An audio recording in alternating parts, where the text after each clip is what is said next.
bulungi.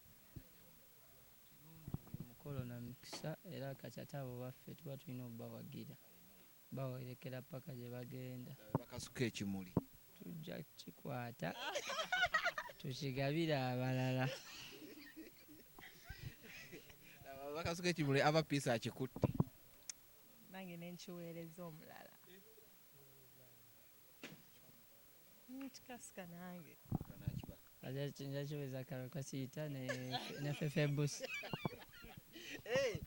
bwagala baddeko Be balina okuddako bakulu baffe mu layini eyo. then namwe tukongratulating. Alhamdulillah. Mukama yeebabe okuntuusa ku lunaku olwaleero nga nkyali mulamu nga nsa bulungi. Ossa bulungi nga n'omukazi olina mulungi. Oba kyogambye era amiina. Tusooka owishing Mudra happy birthday ne message wandimuwadde olunaku. Happiest birthday, my best friend Mudra. Hey, Kamala. Happiest birthday. Yeah, that's enough. Kamala. Obadde wali olina message obadde oyogera ogamba wotandika okwogera ku Mudra tosobola kumala. Message twagala ogituddemu ku kati. Yeah, I just meant like he has mbadde ntegeeza nti akoze like ebintu bingi nnyo bwe ntandika okubinyumya saabimalayo. Like nkoze n'abantu bangi but then mufunyemu omukisa. I want to say Mukama ndooza yamukozesa for my breakthrough. Shabada, it's all over. Eri buli wamu. Then mwegiddeko ebintu bingi. Of course it's not been just easy. The road has been rough. We've had happy moments. Chovala nkozesa ekigambo best friend. Yeah. Begamba essaawa yonna besti. Mbwakola ki? Mbuyebaka. Sawa na besti yebaka naye laba wazuuka. Mudra olunaku olwaleero tulaba nti ocelebrate nze mukoledde ne project unveiling nze project gye twadde tumanyi nti oliawo yiyo wekka but tugenza okulaba nti yammwe babiri this project okuba nti no ogikoledde mu company na but ate ne mugikola ne ava piece nga ate naye ava mu company. Nziramu era ne wane n'okulambula Mushrobe company tukologana nayo. We are in partnership. So wemba nkola ne Mushrobe tengana kola oba na ava piece oba actually era ne management yange nkadde njirina nkyali nayo so tewali buzibu. DJ Roger giramuwa. DJ Roger kyali waffe nnyo nga omanyi atuyambako technically mu bintu by'endongo. Amanye ebintu bingi otusinga. He has so much experience oba otunuddemu. Bagamba nti naye yajja ku management ali ku team Mudra eyamba koko bulitu. Yes, ali ku team eyambako Mudra eyambako ava piece wabula nga manager w'omuyimbi Joey Landa.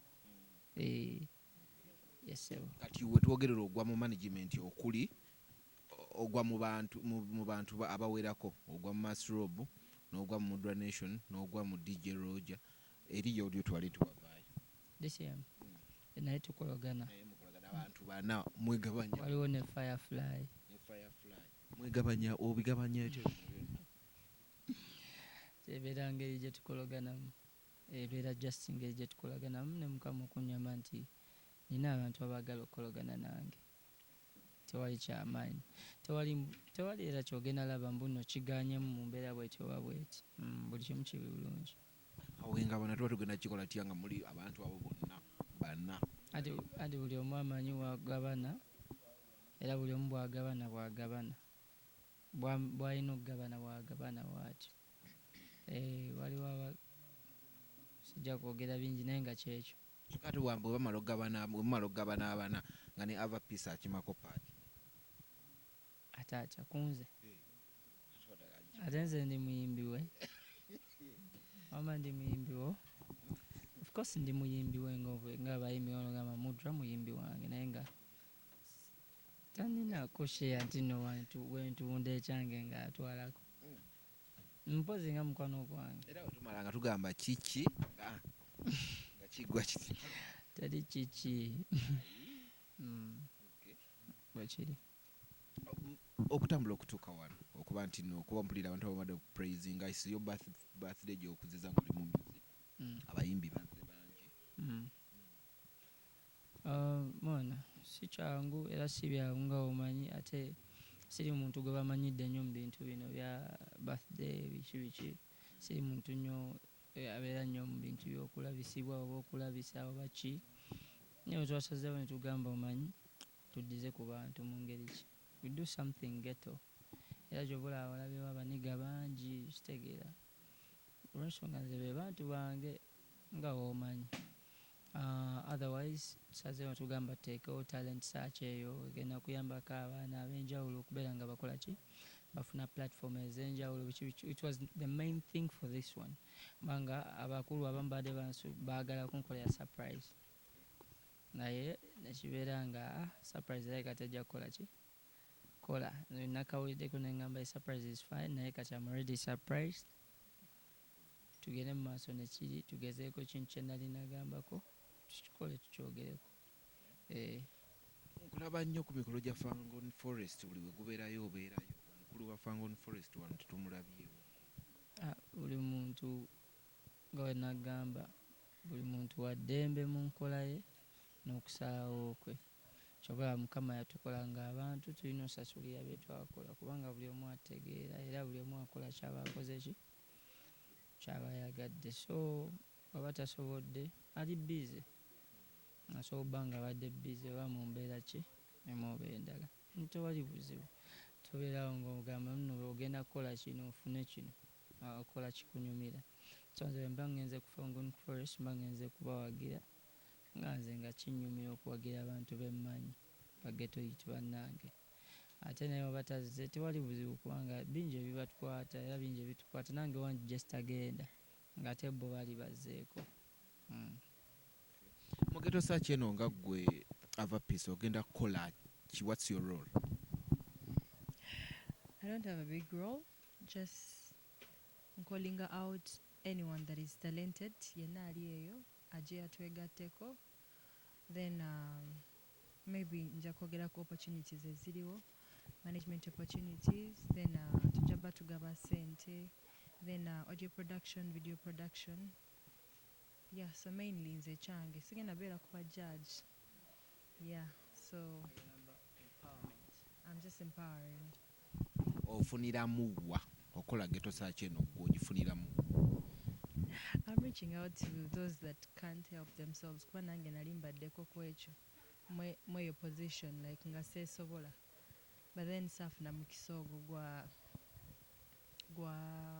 gwa kuyambibwa kino oba omuntu aveeyo then tujje oba like I never got a chance so when I heard of this I was like nina kuyita abaana because I know like omwana abeera eyo ng'ali very talented naye nga talina buyambi so nze just I know just kinsanyusa mpulira nga I am helping someone because nali mbaddeko in that position nga tewali asobola kunnyamba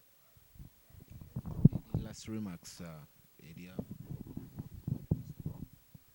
yeah I'll still talk about the ghetto talent search Gaza ghetto talent search yeah we shall be starting on 15th this Sunday October 15th tugenda bba tutandika oba osobola rappinga osobola okuyimba and you're so serious about it even the instrumentalists yeah those that can play guitars what pianos yeah all that ng'oli talented tubayita mwenna mujje just know it's gonna be massive tutandikirawa tutandikira ku auditions tujja bakyengera tetugenda sooka kuyitamu tugenda sooka tubalinde basooke bajje then after maybe tujja bba tukyusanga ze venues okusinziira inshallah are we going regionals oba tuli wano mu Kampala tugenda kowoola tugenda genda nnyo regional abageto bo bawulira oba kubiri kasita bawulira ng'alaba ayita ng'ayingira we don't want to chase for people will come yeah. Did a copy and paste from the ghetto search eyali eya Bobi Wine kanda tukyongerako tukyongera mu maaso yeah naye of course tewagamba kiri cause luli eri yali Bobby yakikola mu ngeri ye naffe tukikole mu ngeri yaffe. Olwaina ekibuuzo kyonna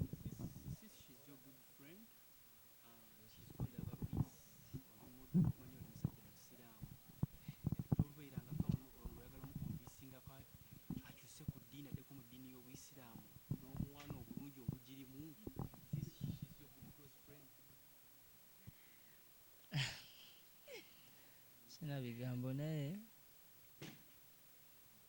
sinaawo kigambo kyakuddamu awo. Assalamu alaikum. onookyuka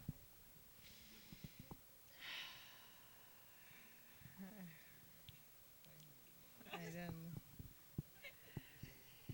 baina ekiza nibeka natera okukola emikolo kimanyiiko ekyo Kirungi. Kyakabi kirungi nnyo.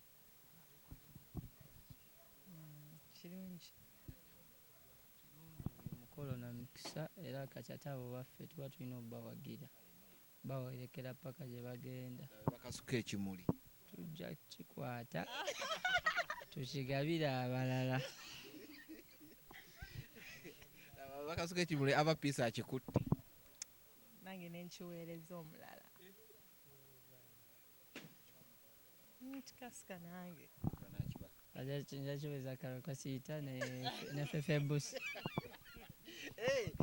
bwagala baddeko be balina okuddako bakulu baffe mu layini then namwe bebaani